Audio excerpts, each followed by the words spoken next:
और वो फैलते फैलते काशी पहुंचा यश, क्योंकि वो यश जैसे वायु प्रवाहित होती है ऐसे बिस्तरे सब जग विमल कीरति, अद्भुत। तो जो कीर्तिमान जन है वो जब महत्पुरुषों की कीर्ति सुनते हैं तो एक दोष ऐसा है जिसको त्यागना बहुत कठिन कहा गया है।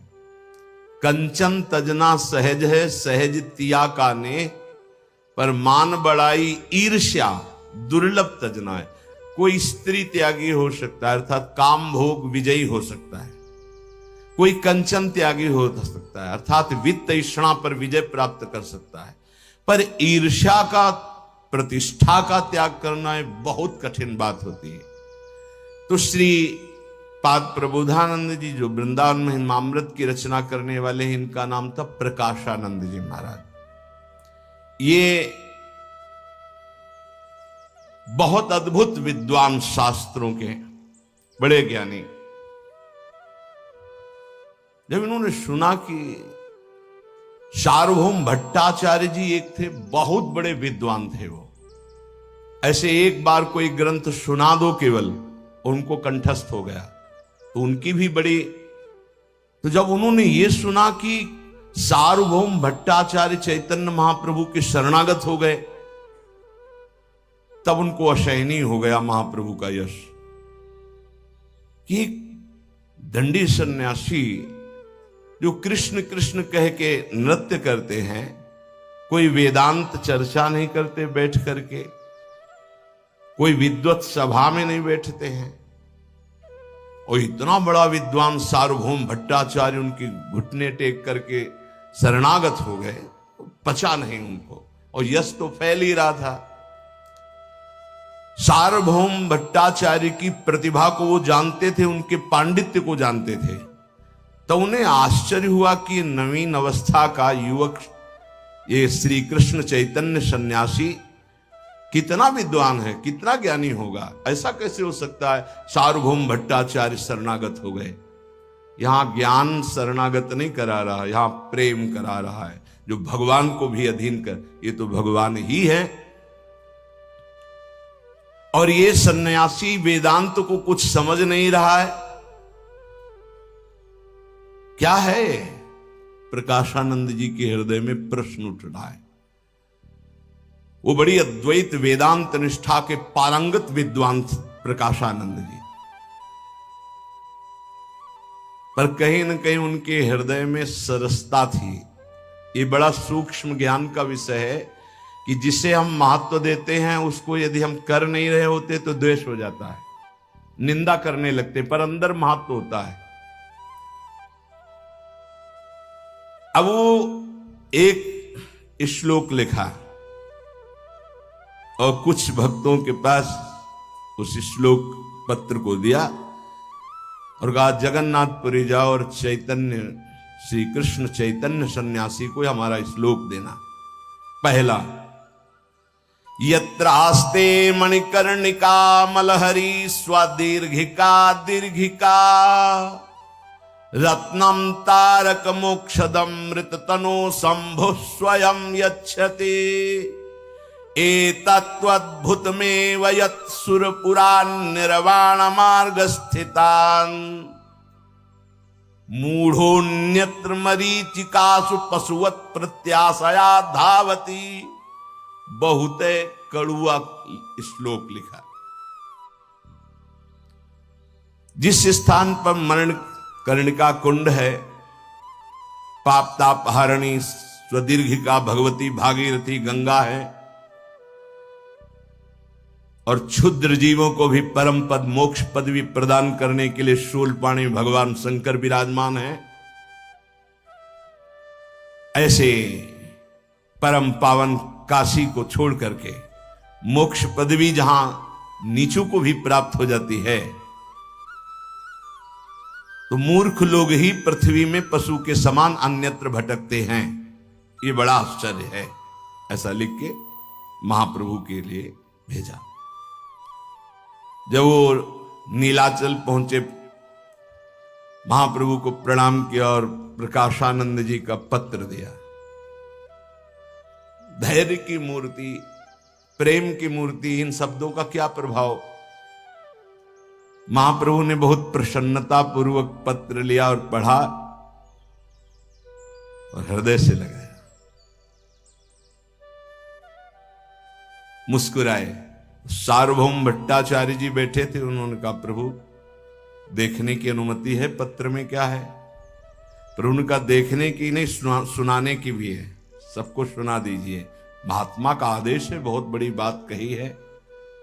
स्वरूप दामोदर खड़े हुए, विद्वता की वो भी मूर्ति थे। श्लोक देर नहीं लगा, सबको अर्थ समझ में आ गया कि क्या। श्रीपाद प्रकाशानंद जी के पांडित्य की प्रशंसा करते हुए चैतन्य महाप्रभु ने कहा वाह धन्य है, बहुत सुंदर। पर उन भक्त से कहा तुम वापस जा ही रहे तो एक श्लोक हमारा भी दे देना। महाप्रभु चैतन्य देव ने इस श्लोक उत्तर में भेजा, घरमांभो मणिकर्णिका भगवतः पादाम्बु भागीरथी काशी नाम पतिरर्धमेव भजते श्री विश्वनाथ स्वयं।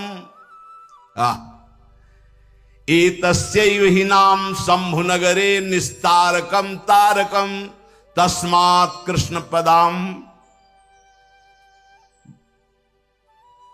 तस्मात् कृष्ण पदाम्बुजम भज सखे श्रीपाद निर्वाणदम। तुम जिस मनकर्णिका की बात कर रहे हो तो जिनके पसीने से उत्पन्न हुआ है मनकर्णिका कुंड, जानते हो कौन है? श्री कृष्ण है। धर्मांभु मनकर्णिका भगवता पादाम्ब भागीरथी, और जिन भगवती भागीरथी गंगा की महिमा तुमने लिखी वो जानते हो कौन है? श्री कृष्ण के चरण धोवन चरणामृत, जिसे तुम्हारे महादेव सिर पर धारण करते हैं। काशीपति भगवान विश्वनाथ, जिनके आधे अंग से सामर्थ्यवान है।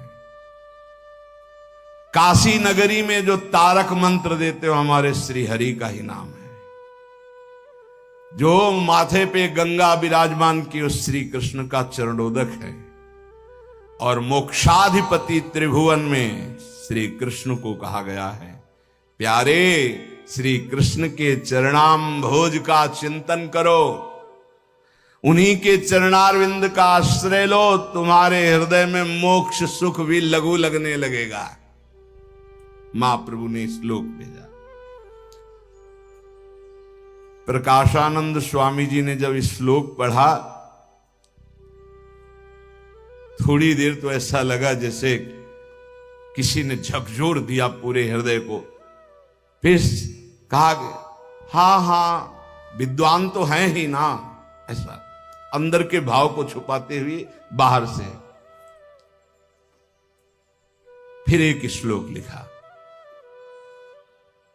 महाप्रभु का एक नियम था कि जब सामने प्रसाद कह के रख दिया जाता था तो चाहे 25 सब्जी हो, 25 प्रकार का पदार्थ हो, पदार्थ न देखकर प्रसाद भाव से पाते थे।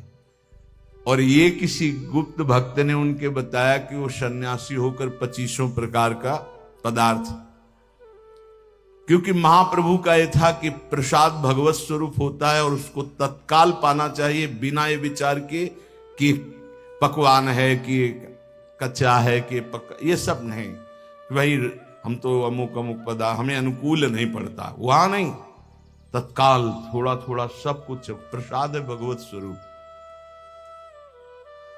कल एक उपासक कह रहे थे, अच्छे वैष्णव हैं, कि जब हम कुछ पाते हैं तो हमारे अंदर भजन की तरंगें रुकने लगती। तुम का कुछ क्यों पाते हो? निषेध है, कुछ नहीं पाना चाहिए। बोले जीने के लिए तो पाना है, तो प्रसाद क्यों नहीं पाते? बोले नहीं, वही प्रसाद तुमका कुछ क्यों बोले? आप उसे कुछ की तुलना में रख रहे हो भगवत प्रसाद को। अच्छा, प्रसाद पाने के बाद भजन की तरंगें बढ़ती कि घटती है? तो यहां तक गले तक ठांस के क्यों पाओ? प्रसाद है, अल्प पाओ, देखो भजन बनता है कि नहीं बनता। जब प्रसाद मिले तो बिना विलंब किए पहले उसे मुख में डालना चाहिए, ये सिद्धांत है। प्रसाद रख दो, थोड़ी देर बाद ये अपमान है प्रसाद, लाओ लाओ माथे पे लगाओ, पहले प्रणाम करो और किनका मुख में, अगर बिल्कुल समय नहीं तो किनका मुख में डालो, बाद में भरपेट पाना, अभी पहले मुख में डालो। प्रसाद का तत्काल सम्मान। जो महाप्रसाद का सम्मान करते हैं उनको भगवत प्राप्ति होती है। महाप्रसाद का, चरणामृत का, वैष्णव का, श्री विग्रह का, गुरु मंत्र का, ये बिल्कुल हृदय में रख लो, भगवत स्वरूप है, इन पर कभी संशय नहीं हो। इसलिए प्रसाद में बढ़िया या रूखा सूखा ये नहीं देखा जाता। जो प्रसाद में प्रभु सब थोड़ा थोड़ा प्रसाद रूप में पाते थे। सन्यास नियम को जानने वाले प्रकाशानंद जी, उनको जब ये पता चला तब उनको लगा कि सन्यासी को तो भिक्षान्न पाना चाहिए, वो भी सूखा। ये 25 प्रकार की सब्जी, ये सब विविध प्रकार के रसों का जो पृथक पृथक स्वाद ले, अच्छा उनको रस दिखाई दे रहे, महाप्रभु प्रसाद पा रहे।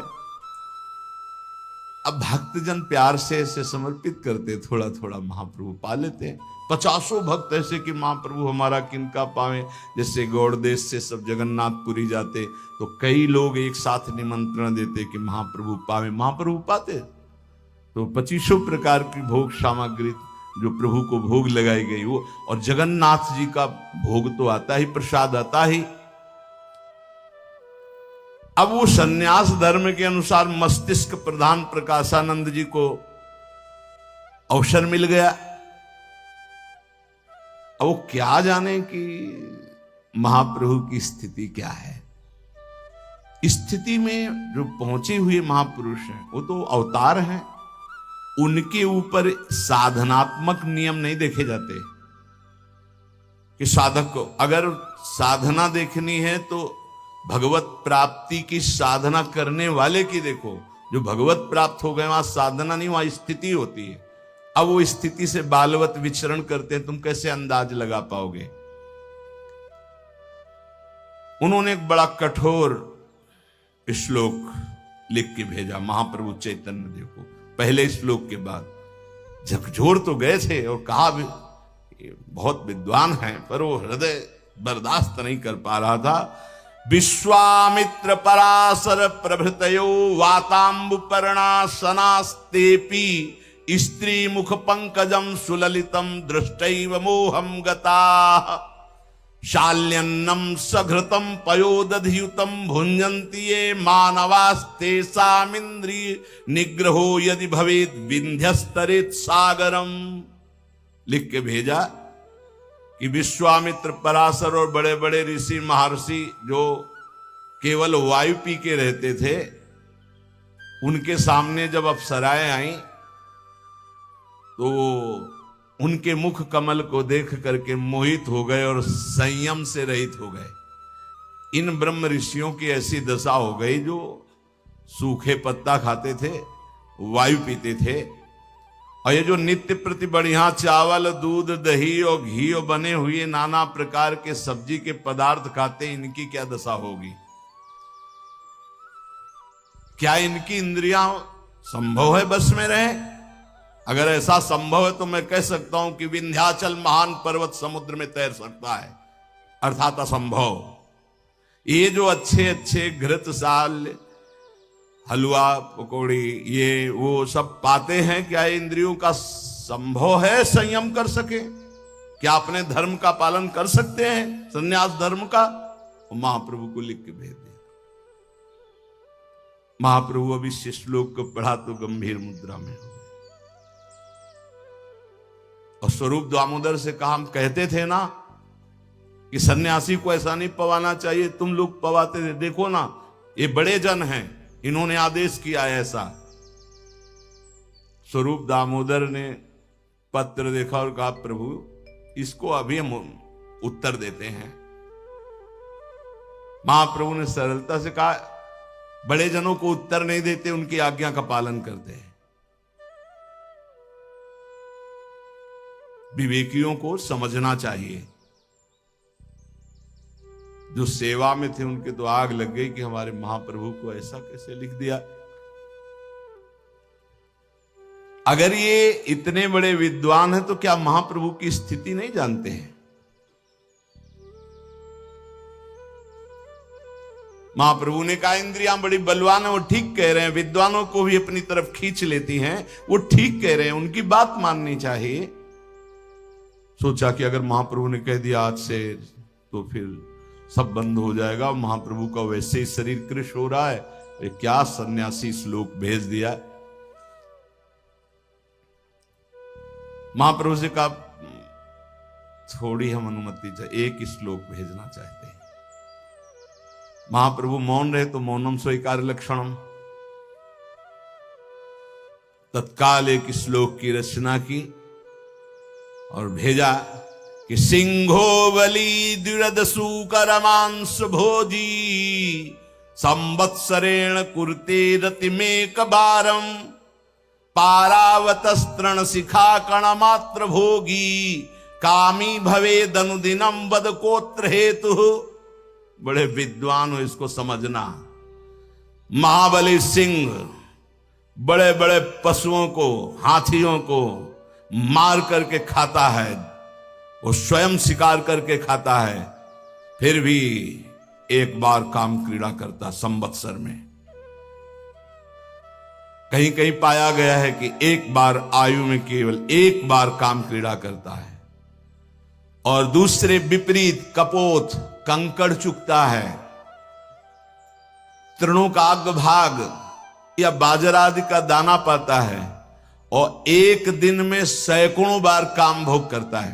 कबूतर आदि पक्षी बड़े ज्ञानी हो, भोजन के ऊपर ही यदि काम भाव है तो विचार करके बताओ ऐसी वैषम्यता क्यों। बड़े बड़े महान बलि पशुओं का बलात् हिंसा करके खाने वाला सिंह जीवन में एक बार संभोग करता है या संवत्सर में करता है, और कबूतर कंकड़ और घास का अग्रभाग या दाना चुनने वाला एक दिन में सैकड़ों बार करता है। तो क्या भोजन का ही काम पर है तो फिर कबूतर को कौन सा वह घी दूध रबड़ी रसगुल्ला पाता है। श्रीपाद प्रबोधानंद जी के पास ये श्लोक गया, दूसरा लिखने की हिम्मत नहीं हुई, कलम बंद हो गई। अब उत्तर प्रति उत्तर। सार्वभौम भट्टाचार्य ने कहा है काशी का महात्मा बहुत है। महाप्रभु से कहा प्रभु मैं इसको ललकार कर काशी में परास्त कर। बहुत बड़े विद्वान सार्वभौम भट्टाचार्य जी, इससे समझा के आएंगे कि भक्ति का क्या स्वरूप है। महाप्रभु ने कहा हमारे पास रहकर जय और पराजय का विषय, शास्त्रार्थ का विषय, क्या तुम प्रतिष्ठा चाहते हो? क्या तुम उनको पराजित करके विजय चाहते हो? क्या तुम उनको इष्ट देव का स्वरूप नहीं देखते हो? हाथ जोड़ करके कहा प्रभु मैं इष्ट देव मान रहा हूं, लेकिन हमारे इष्ट देव से बार बार अभद्र व्यवहार, हम जा करके नहीं। सार्वभौम स्वभाव का परिवर्तन ही विद्वता है। क्या महाप्रभु की सहनशीलता। थोड़ा सा शास्त्र पढ़ लिए तो तुम उनको परास्त करने की सोचने। भक्त का ऐसा स्वभाव नहीं, भक्ति में आवेश को दबाया जाता है। महाप्रभु के कहने पर फिर उन्होंने कहा प्रभु काशी तो जाएंगे और इसको मजा चखा के आएंगे कि विद्वता किसे कहते हैं। बार बार ये श्लोक भेजते हैं। महाप्रभु ने मुस्कुरा दिया, मानो आज्ञा मिल गई। कहा नहीं स्पष्ट जाओ, और मुस्कुरा दिया। मुस्कुरा इसलिए दिया कि तुम समझते हो कि प्रकाशानंद साधारण विद्वान है। जाओ एक बार, तुम्हारा सार्वभौम भट्टाचार्यपन का होना भी एक बार धुलना चाहिए। जब हम समझा रहे हैं नहीं समझ में आ रहा। काशी गए, लेकिन जे ही शास्त्र शुरू किया विद्या का मूर्तिमान स्वरूप। ये श्रीपाद प्रबोधानंद जिनकी वृंदावन महिमामृत सुनते हैं, सार्वभौम भट्टाचार्य भूल गए शास्त्रार्थ करना। कुछ दिन में लौट के आए, महाप्रभु ने कहा कहो पराजित करे आए। बोले प्रभु बहुत विद्वान है।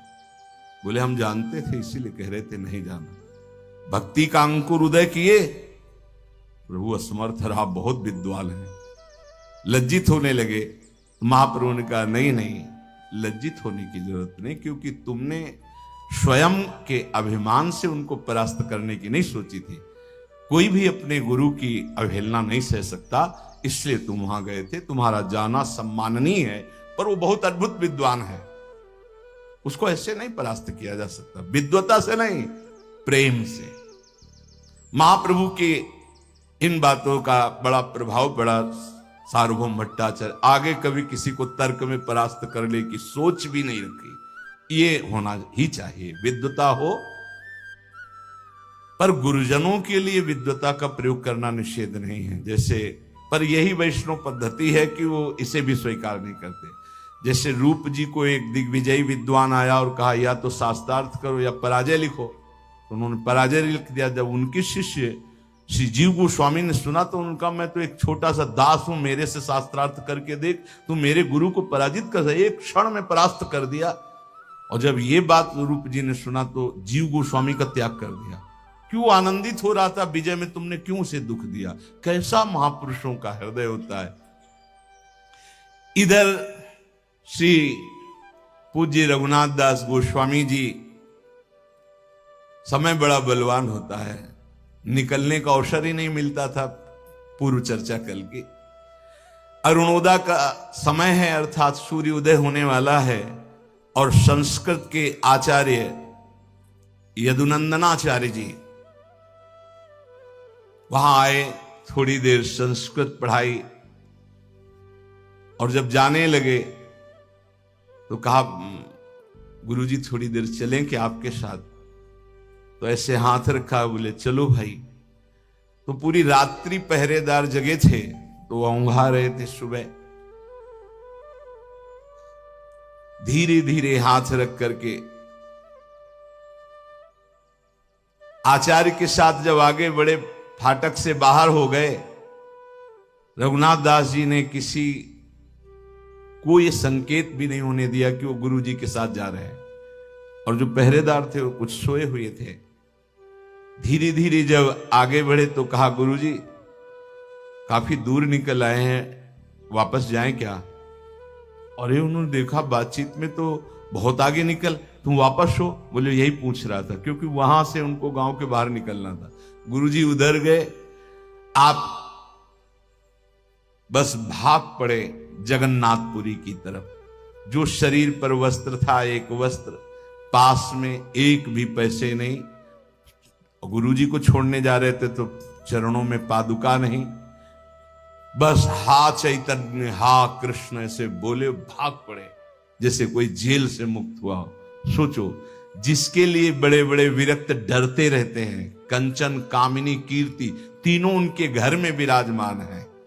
नवीन पत्नी है, खूब वैभव है, बड़ी कीर्ति है, राज परिवार है, एक तरह से सब छोड़कर भागे भगवान के लिए। इसे कहते हैं वैराग्य।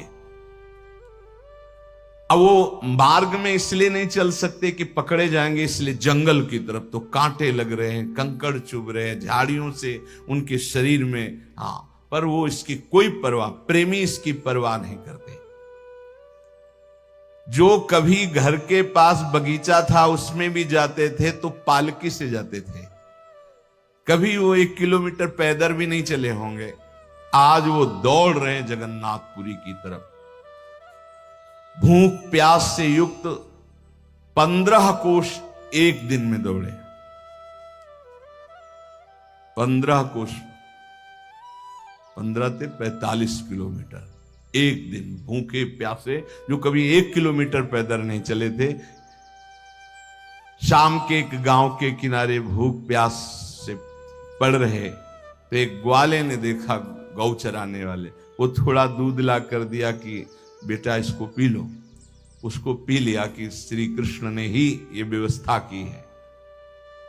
पहली भिक्षा दूध की मिली, भगवत कृपा से अपने को पहली भिक्षा दही की मिली थी।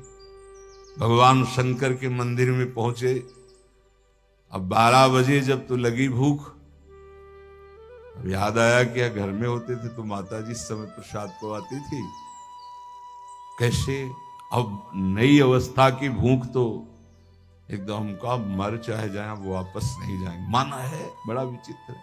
थोड़ी देर ही बैठे थे, एक आदमी आया एक कमंडल में, कहा बेटा यहाँ एक सूर स्वामी रहते थे, तुम जानते हो? तुम कहा हम आज ही आए हैं। बोले लो ये तुम दही पी लो। तुम कहा हम क्यों पी ले, पहला दिन? नहीं, बोले अब संत के लिए लाए थे, वापस तो जाएगा नहीं, वो है नहीं, तो आप पी लीजिए। P low P low. तो एक लोटा, वो श्वेत रंग का शायद कांच का होता होगा, मजबूत होता है, ये पहले तो स्टील चलते ही नहीं थे घरों में, बिल्कुल इनका निषेध था। घर में स्टील मतलब बहुत ही निषिद्ध माना जाता था उत्तम कुलों में, उसका रसोई में प्रवेश नहीं। तो ऐसे वही लोटा दिया, तो दही 3-4 लोटे कमंडल में दही था वो डिब्बे में, और लाल लाल दही, एकदम मीठा दही, एकदम पेट भर गया। वो तो गया एकदम निरपेक्ष, कि शंकर भगवान से लपिट कर ऐसे रोए कि अब मुझे विश्वास है कि आप अब जीवन का वो धारा। पहले दिन ग्वाले ने दूध पिलाया शेहुनाथ दास गोस्वामी जी को। प्रातःकाल सवेरे दौड़ पड़े अंधेरा में ही, और डर यह है कि कहीं कोई रास्ते में देख न ले, इसलिए वो जंगल के रास्ते से। रघुनाथ दास जी की थोड़ी देर में ही वहां खोज होने लगी, कहां है रघुनाथ, कहां है रघुनाथ। चारों ओर पूरे गांव में दौड़ मच गई। गांव में नहीं, समझ गए कि महाप्रभु जगन्नाथपुरी में है, जगन्नाथपुरी में गया होगा। कोई रो रहा है, कोई चीख रहा है, कोई पुकार रहा है, कहां रघुनाथ। ताऊ तो बेहोश होकर गिर गए। तत्काल राजा को सूचना हुई, वहां से घुड़सवार आ गए। पूरी जगन्नाथपुरी के रास्ते में दौड़ लगाओ, कहीं किसी मंडली में तो होंगे ही।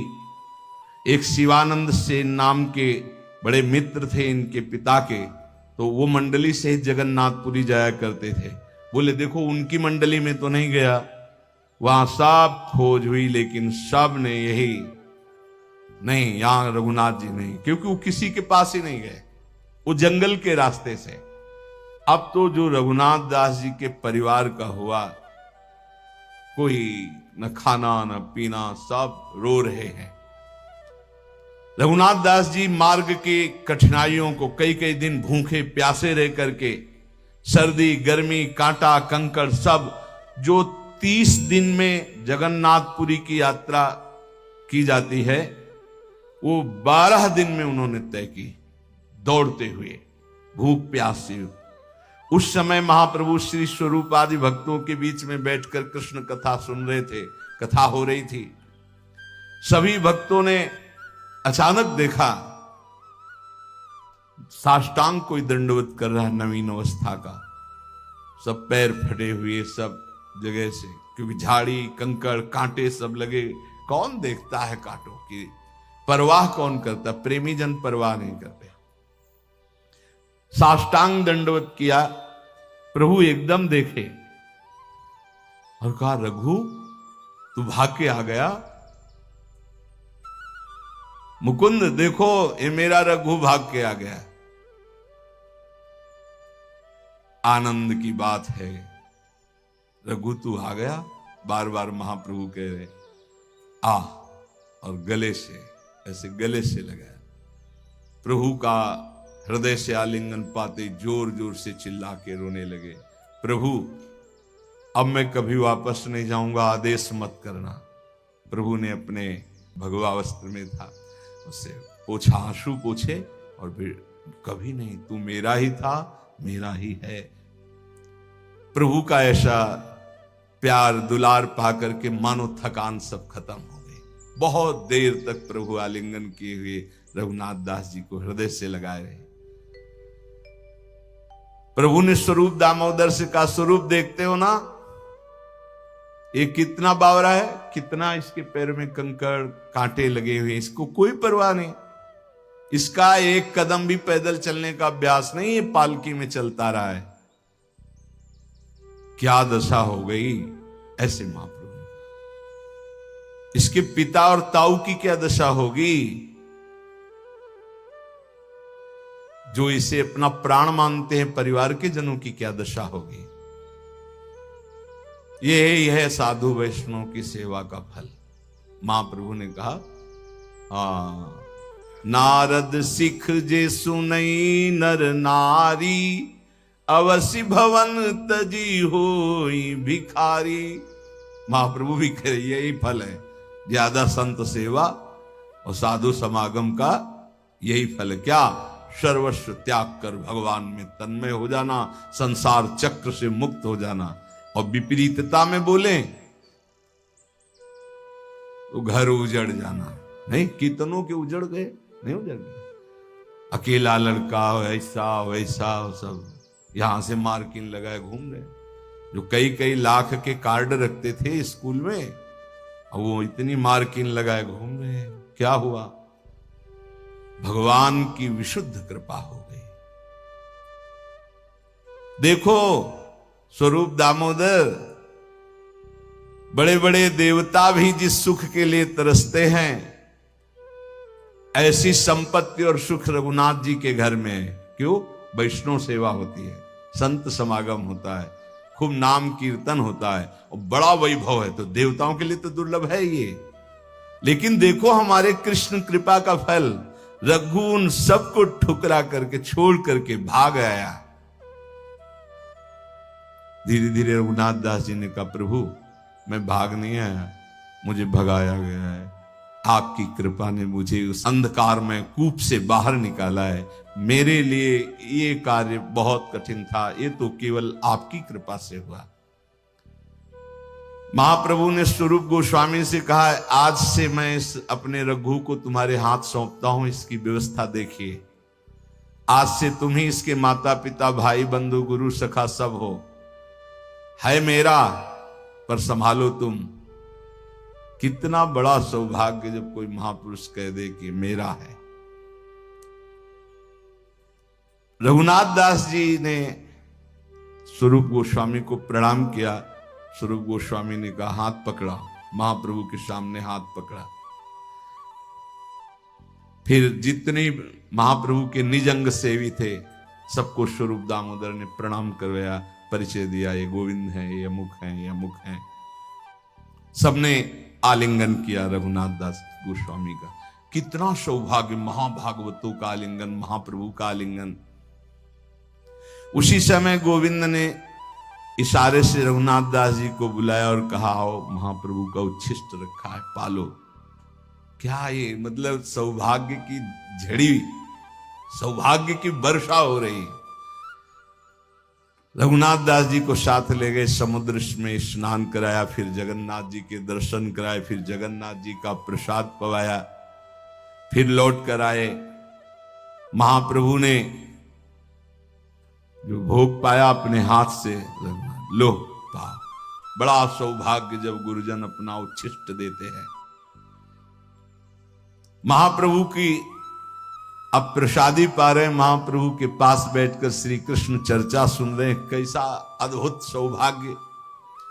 यह प्रव्रज्य गृहात् पूर्वं त्रिवर्गावपनात् पुनः यदि सेवते तान् भिक्षु स वै वान्तास्य पत्रपः आत्मानं चेद विजानीयात् परम ज्ञानधुताशयः किमिच्छन् कस्य वा हेतुर्देहं पुष्णाति लंपटः।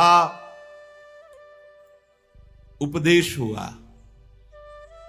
पास बैठे रघुनाथ दास गोस्वामी, बड़े बड़े वैष्णवजन। बहुत जोर की बातें हैं जो उपदेश में हैं। इसमें भी वो प्रकाशानंद जी को भी जो उपदेश हुआ, बहुत बहुत मतलब थर्रा देने वाली बातें हैं कि वैष्णव को कैसे रहना चाहिए। जो बैरागी है, यदि वो अपने घर की सामग्री का प्रयोग करता है तो वो निर्लज्ज मानो उल्टी को खाता है। उस अन्न को खाने का मतलब है, घर से दी हुई सुविधा को पाने का मतलब है वमन खाना। जो वैराग्य संन्यास ले चुका है उसको घर का अन्न निषेध, मतलब घर की सुविधा किसी भी तरह का संपर्क सूत्र नहीं। वैराग्य एक मात्रा का स्मृति। और जैसे जो यहां वृंदावन वास कर रहे हैं तो उनके लिए अनुमति, पूरा का पूरा परिवार वैराग्य युक्त है। तो जो उनके पास धर्म से कमाया हुआ धन, उससे अपना जीवन यापन कर रहे हैं और भजन कर रहे हैं, उसको समझिएगा। वो किसी व्यापार या घर से संबंध रखकर बार बार नहीं ला रहे। पूरा का पूरा परिवार व्यक्त हो गए हैं और उनके पास जो भी धन राशि, उससे वास की व्यवस्था की, भोजन की व्यवस्था की, आजीवन पूरा परिवार भजन कर रहे हैं। उनको ये सिद्धांत ठीक से समझ लेना चाहिए। नहीं उनके मन में आज से आएगा कि भैया ये सब, जो घर से वैराग्य ले चुका है, सन्यास ले चुका है, अगर वो पुनः निर्लज्ज यदि सेवे तान भिक्षु सावई वांतास्य पत्रपः, वो मानो उल्टी को खा रहा है। यदि कामनाओं के नाश करने पर परब्रह्म परमात्मा की प्राप्ति के लिए तुम चल पड़े हो, और यदि फिर वही परिवार के द्वारा दिया हुआ रुपया पैसा भोग सामग्री खूब अच्छे अच्छे पदार्थ खा रहे हो, तो इस देह को मोटा कर रहे हो खा खिला पिला करके, तो अज्ञान को ही तो मोटा कर रहे हो। इसका मतलब तुम्हारी दुर्गति निश्चित है। गुरु और इष्ट के द्वारा निर्वाह, बुद्धि शुद्ध रहेगी, परमार्थ पुष्ट रहेगा, इसी जन्म में भगवत प्राप्ति हो जाएगी, क्योंकि धाम में हो। श्री कृष्ण कथा कीर्तन में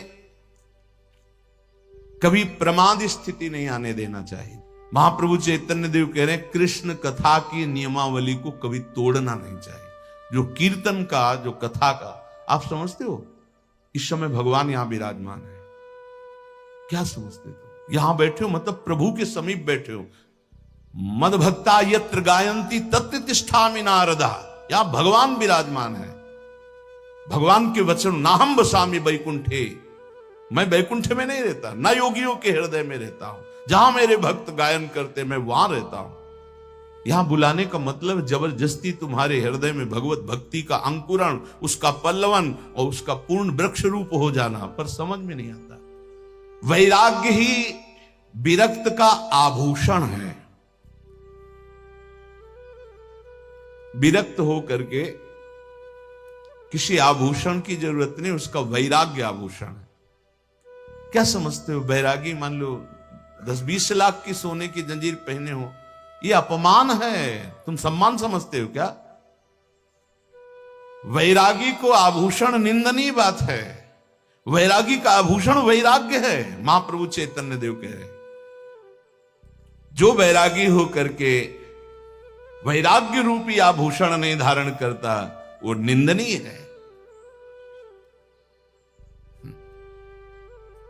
पूरी अंगुलियां भरी सोने चांदी और नग की अंगूठियों से ये गृहस्थी को शोभा देती है, बैरागी की शोभा नहीं है। बैरागी की शोभा उसका वैराग्य है।